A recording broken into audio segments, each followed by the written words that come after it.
हम भी अपने अपने स्थान पर पहुंचना चाहते हैं। भगवान ने बहुत दया करी। भक्तों, आज हमारे पास जो समय है वह कल हो भी या ना हो मुझे पता नहीं। आज जो दिव्य सभा का दर्शन हुआ कल हो या ना हो मुझे भी पता नहीं, क्योंकि खाली हाथ आए थे, खाली हाथ आए थे, खाली हाथ जाएंगे। ना कुछ लाए थे ना कुछ ले जाएंगे, खाली हाथ आए थे खाली हाथ जाएंगे। भगवान स्वामीनारायण ने कहा तक जड़ पी ले।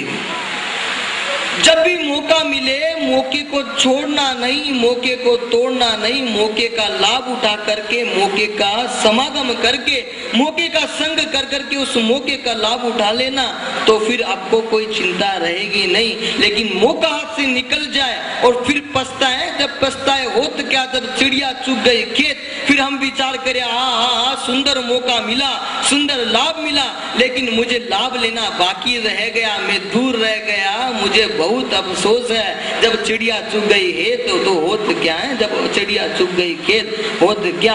आज हमारे पास समय भी है, संपत्ति भी है, सुंदर स्वास्थ्य भी है, कल हो या ना हो मुझे भी पता नहीं। क्योंकि गुणातीतानंद स्वामी ने अपनी बातों में कहा कि हर व्यक्ति के पास दिन के अंदर 3 बार काल चक्कर लगाने आता है। काल व्यक्ति के पास 3 बार चक्कर लगाने आता है और अड़ करके देखता है पका है या नहीं पका। अगर पकता है तो उठा करके ले जाता है, नहीं तो यहीं की यहीं छोड़कर जाता है। हमें अनुभव होता है अरे आज तो मरता मरता बच गए। तक जड़ पी ले भी ये नहीं बात करूं है कि आज तो मरता मरता बच गया, भगवान ने मुझे लाख लाख बचा लिया। तो वह हमें अड़कर देखता है पक्का है या नहीं पका। स्वामी ने दृष्टांत दिया, बकाली साग लेवा जाए है, बकाली सब्जी लेने जाए तो ककड़ी की डंडी को अड़कर देखता है पकी या नहीं पकी। अगर ककड़ी पकी गई होती है तो ककड़ी डंडी से ककड़ी टूटकर नीचे गिर जाती है, इसका मतलब है पक गई। और कल जब हमको काल अड़कर के देखेगा तो हम पक गए होंगे तो हमें उठाकर ले जाएगा। लेकिन भक्तों, हमें चिंता करने की जरूरत नहीं। काल करमती छूटी कुटुंब सहित तरसे हैं, काल करमती छूटी कुटुंब सहित तरसे।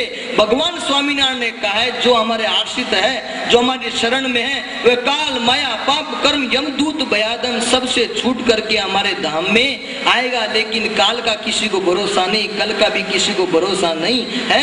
कितने ही लोग हैं अपनी शादियों का भी सीजन थोड़े दिन पहले ही गया होगा, शादियों का सीजन है, लोग डोलियां सजाते हैं, डोली लोग डोली सजाते हैं। लेकिन भक्तों, मेरे दिमाग में 2 प्रकार की डोली है। एक जब किसी की शादी होती है तो डोली सजाकर ले जाया जाती थी, और एक डोली जब व्यक्ति मरता है, जब उसका मृत्यु आता है तब उसके लिए भी जनाजा निकाला जाता है, उसको भी डोली की व्याख्या दी है। तो डोली वो भी है, डोली वो भी है, दोनों को डोली की व्याख्या दी गई। ये डोली सजे के ना सजे यह निश्चित नहीं, लेकिन अर्थी सजेगी जरूर यह निश्चित है। डोली सजे के ना सजे निश्चित नहीं, लेकिन अर्थी सजेगी जरूर है। अर्थी सजे उससे पहले अपनी जीवन चेतना को जगा लेना और समय को पकड़ करके अपनी तक झड़प लेना, तो भगवान के धाम में हम जरूर पहुंचे। डोली सजे के ना सजे निश्चित नहीं, लेकिन अर्थी सजेगी जरूर यह निश्चित है। एक बार 2 डोली आपस में से गुजर रही थी, दोनों वाजे से कोई भाई बंधु मित्र आपस में निकले तो बातें करते ना, मिले, हाँ भाई तू आज कहाँ जा रहा है, मैं कहाँ जा रहा हूँ। तो दोनों डोली आपस में से गुजर रही थी, दोनों डोलियों में आपस में वार्तालाप हुई। डोली तेरी भी है, डोली मेरी भी है, 4 तेरे भी है, 4 मेरे भी है, फूल मुझ पर भी है, फूल तुझ पर भी है, लाल चुनरी तूने भी ओढ़ी है, लाल चुनरी मैंने भी ओढ़ी है, रोते तेरे भी है, रोते मेरे भी है। बस पर कितना है कि मैं संसार से जा रही हूँ और तू संसार में आ रही है। इसलिए कहता हूँ डोली सजे के ना सजे यह निश्चित नहीं, लेकिन अर्थी सजेगी जरूर यह निश्चित है। इसलिए अपनी अर्थी सजे उससे पहले अपनी जीवन चेतना को जगा लेना। आज मैं ज्यादा कुछ नहीं कहूंगा, लेकिन इतना ही कहूंगा जो महाराष्ट्र का संकल्प है वह महाराष्ट्र का संकल्प नहीं, वह तो अक्षराधिपति भगवान स्वामीनारायण का संकल्प है। महाराष्ट्र तो खाली निमित्त मात्र बनकर के भगवान का संकल्प पूरा कर रहे हैं और हम भी अगर उसमें जुड़ जाए तो भगवान की प्रसन्नता, भगवान का राजीपा हमारे साथ हर हमेशा के लिए रहा हुआ है और हमेशा के लिए रहेगा। और भगवान को जरूर होगा नहीं, मेरे भक्तों को जन्म दिया, उन्होंने अपना जन्म, अपना मनुष्य जीवन जरूर सार्थक करा। और भक्तों, अपने मन को हमेशा के लिए निर्मल रखना और अपने मन में से कभी भक्ति को निकालना मत। और भक्ति को हमने निकाल दिया तो हम जिस प्रकार से पागल व्यक्ति होता है, उसके माइंड में कुछ रहता नहीं, वो इधर उधर घूमता रहता है, वैसा हमारा जीवन हो जाएगा।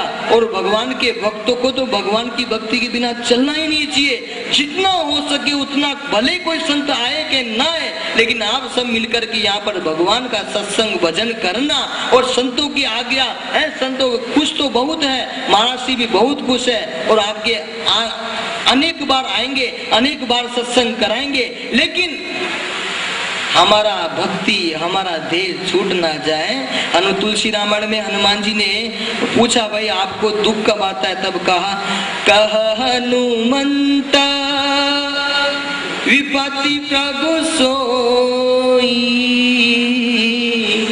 कह हनुमंता विपत्ति प्रभु सोई,